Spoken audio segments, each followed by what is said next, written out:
Hi, I'm Neil from Beechwood Tree Care. Unfortunately, a tree has failed and landed on one of our customers' houses. Neighbour's tree, part of it hit the house, bit damaged, fence, roof.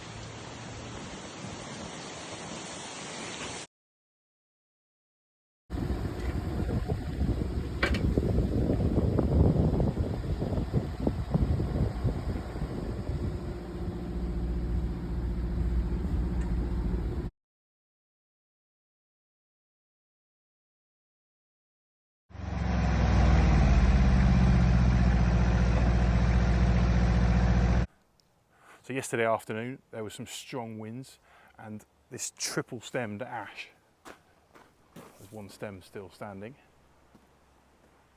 Two of the stems failed and landed onto our customer's house. They've not long moved in, and this is a neighbour's tree that hadn't been inspected and had some issues. And you can see that it's caused some considerable damage and some, notable upset. So let's have a little look and see why this happened and how it could be prevented. Actually quite a sizable tree on the boundary, but clearly on the neighbour's side.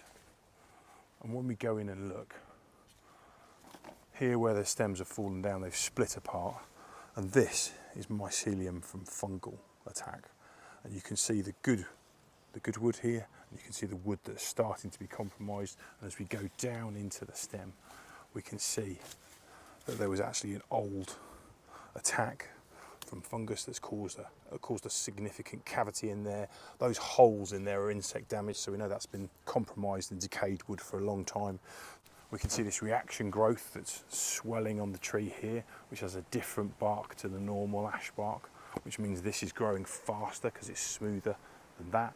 The reason it's growing faster is because this was defect behind it, and the tree was trying to put on wood to deal with it.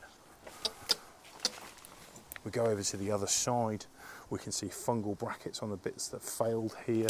We can see fungal brackets inside here, indicating that the fungi was trying to spore, which often is saying it's running out of a food source. And when we look on the far side, we can see big open cavities, and we can see a big fungal bracket from a Ganoderma. And this is classic signs that there's something wrong inside this tree, which has led to this really big catastrophic failure. When you look here at the failure point, you can see all of this wood is compromised, all of this wood is decayed and wet. I can pick away at it, you can't do that in good wood. And you can see inside where there would have been another cavity here, you can see fungal brackets inside of there. You can see up in the bit that failed how old that kind of hollowing is there. You can see insect damage in it. In here, this is a bit of the wood that I've just picked out. So that would be where the cavity was, that's insect damage. This is the wood that's been decayed by the fungi. Unfortunately, this was a very predictable failure, and this tree, if properly inspected, I would have highlighted this and would have saved this really big failure that came down here, look. And you can see where it's gone up and struck that building. So, simple case of have your trees inspected, and you can prevent all this and all this cost as well. I hope that video was informative, just looking at a big tree failure. What we find is that 99% of tree failures could be predicted. There are signs there. They often fail in heavy weather, in big storms, or when it's really, really wet. But the actual potential to fail can be easily spotted before. There are the odd occasions where a tree just fails. It's just an act of God. There's nothing you can do about it. But generally, we can spot those signs. So it would, if anything from that video, a lesson is have your trees inspected, and encouraging neighbours to do so as well. Luckily, nobody was hurt. There was some significant damage. A branch came through the roof of that property into a child's bedroom. it wouldn't have hurt the child if it had happened when the child was there and the child wasn't there at the time, but it's a scary thing. So get those trees inspected by us if you need us to.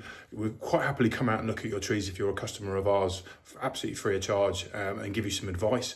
And if your neighbours, you've got a tree on your neighbour's property, really encourage them to have them looked at, and then we can be proactive rather than reactive, and avoid all of that drama and all of those associated costs and stress.